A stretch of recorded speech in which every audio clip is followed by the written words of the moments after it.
Hey everyone, welcome back to another Helm to Tower video. If you listened to our previous episode of the Helm to Tower podcast, I talked about how I'm going to be spreading my wings a bit and trying to cover some more live service and MMO games here on the channel. This is one I've been playing for the past few weeks and have already covered on our main channel, Irrational Passions. It is Wayfinder. There's a bunch of news that came about the game this week that I think is mostly good that I want to talk about here on the channel. I plan to cover this game more here on Helm to Tower, either in these news update videos like this one, or maybe with some guides and things as well. So please look forward to that. Of course, we're still gonna be covering Destiny and all that stuff. So if you're just here for Destiny, that's totally cool. But if you're now finding us because of Wayfinder stuff, feel free to subscribe and let me know what you think of the videos. Would love to have you here and also talk about Wayfinder. So on Wednesday, November 8th, they dropped their bi-weekly Wayfinder Wednesday blog, which had some news in it, as well as they made a new patch for the game, which had a big community ask finally be granted in the form of increasing experience gain across the game and many different facets.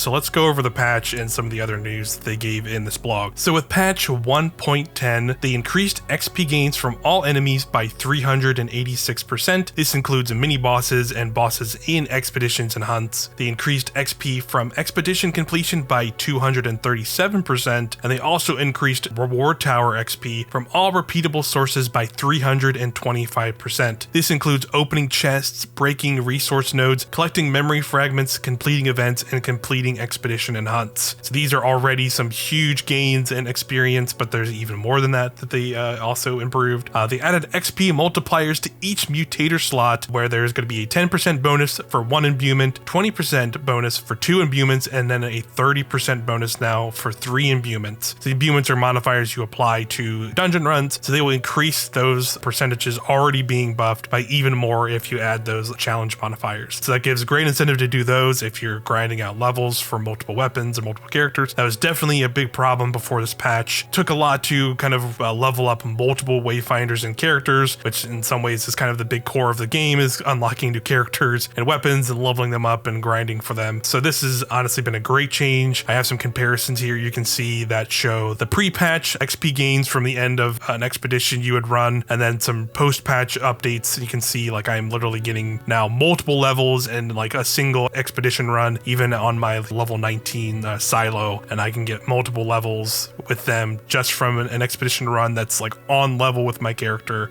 So great change in my opinion, and setting a good foundation for future systems they've already outlined that are like going to be like awakening and prestiging characters, where you'd have to like essentially kind of re-level them again to get even more power. So I think this is a great starting point to continue and expand it with those systems. So great change. Alongside that though, there was some more very interesting updates that came out just a few days after this Wayfinder Wednesday, that we learned that Digital Extremes has unfortunately suffered some layoffs, which has just become such an unfortunate common thing in the game industry. But now we have learned that this was in the publishing department for their third parties, which were the team that worked alongside Airship Syndicate to publish Wayfinder. So now sole publishing rights to the game are going to be going to Airship Syndicate, and they're going to have kind of all control of all of their resources and things now from here on, rather than also have Digital Extremes help them with publishing. So we don't really know the full ramifications of this change just yet. It literally just happened in the last 24 hours as I'm making this video.